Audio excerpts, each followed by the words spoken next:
To me, rock stars of the science world, the National Park Service, Jeff Sikich, Seth Riley, and David Szymanski to the stage.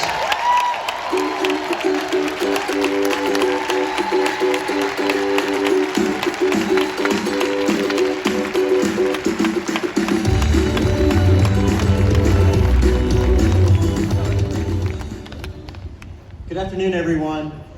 After Beth, well, I should say there's two rock stars of the science world and then me. But I'd like to talk, rather than about the science, about all of us. The director of the National Park Service, Chuck Sams, has begun to share with us the basics of traditional ecological knowledge. One of the first principles is you need to see the world differently.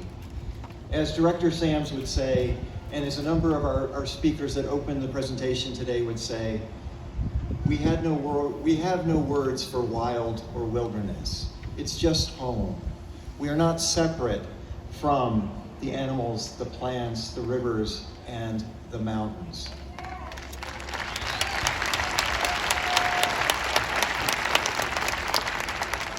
And our director thinks that's critical to achieve the mission of the National Park Service, and I think to continue to succeed and continue to live on this planet.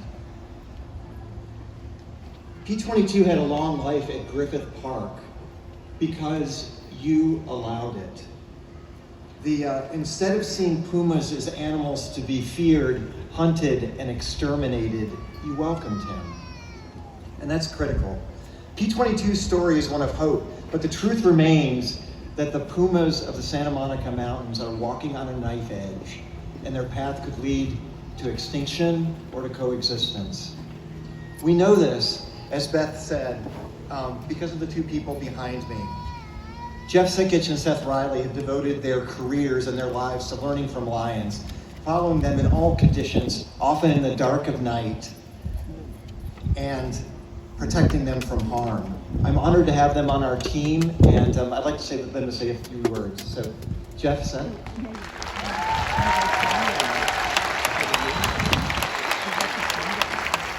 Wow, yeah, this is something. I've studied hundreds of large carnivores in my career, and I never could have imagined that one of these animals could bring so many people together in celebration of coexistence.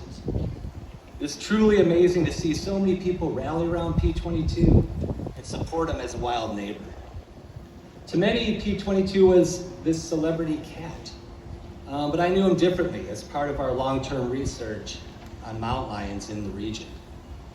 I captured him 7 times to replace radio collars and assess his health, and together we played this back and forth dance.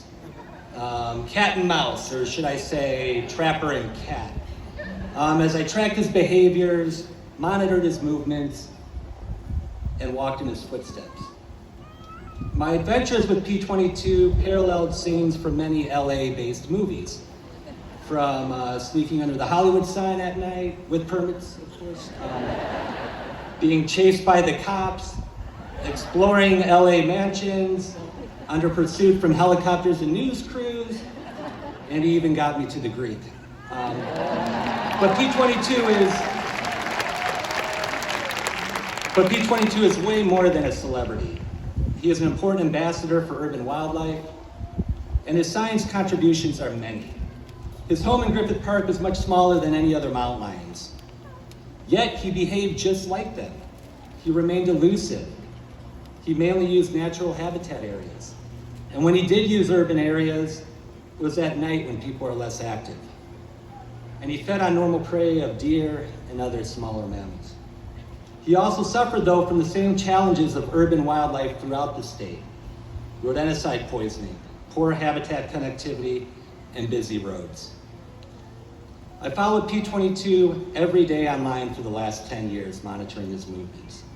And all of the lions we research in the region, but especially P-22, have taught us how lions coexist with us in this complex landscape.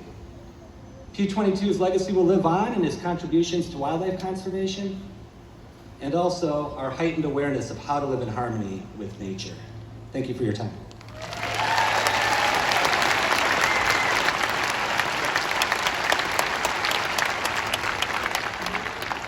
Okay, thanks so much, Jeff.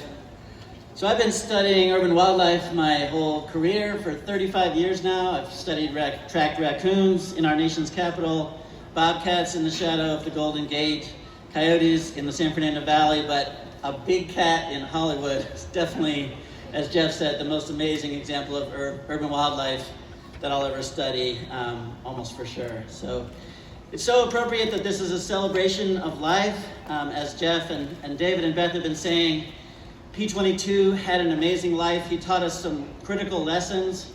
He taught us what wildlife has to go through to survive in the second largest city in the country. So navigating around and even across freeways, moving through dense urbanization, dodging thousands of visitors in Griffith Park, surviving exposure to things like rodenticides, and living, as Jeff mentioned, in a tiny little isolated natural area. But he also showed us what wildlife is capable of. Again, as Jeff mentioned, it's amazing that he persisted for 10 years, again, a big cat in Hollywood, and that you all and everyone coexisted with him in an amazing way for that time. And then he also left us an incredible legacy. As Beth mentioned, he increased the awareness and the concern for wildlife connectivity, and that increased awareness is turning into reality right now in the central Santa Monica Mountains. So that's an amazing thing, and we really, as Beth said, we want that just to be the beginning. We want it to turn into conservation reality across the region, across the state, and across the country. So that's exciting. I just want to leave you with a couple of impressions that P-22 made on people that are sort of my favorites. One is, during the last year, he made some trips down into Silver Lake, and we saw an Instagram post. Someone got some video of P-22 just doing his thing, walking down the street. But you can hear in the background the person saying, "Holy bleep, that is a bleeping mountain lion," which I love, because it just shows what an amazing and exciting thing it was that P-22 even existed. And then 2 days after P-22 died, I was at Trader Joe's in Ventura wearing the same sweater that Beth is wearing now, the blue P-22 Christmas sweater, and I couldn't find the pancetta, and I asked a young man who worked there, "Oh, hey, can you help me?" And he took me to it, and I started to go and finish my shopping, and he said, "Long live P-22," which I love. So I just want to say to P-22, thank you for the lessons that you taught us, thank you for the impressions you made on us, and thank you for the legacy you left us.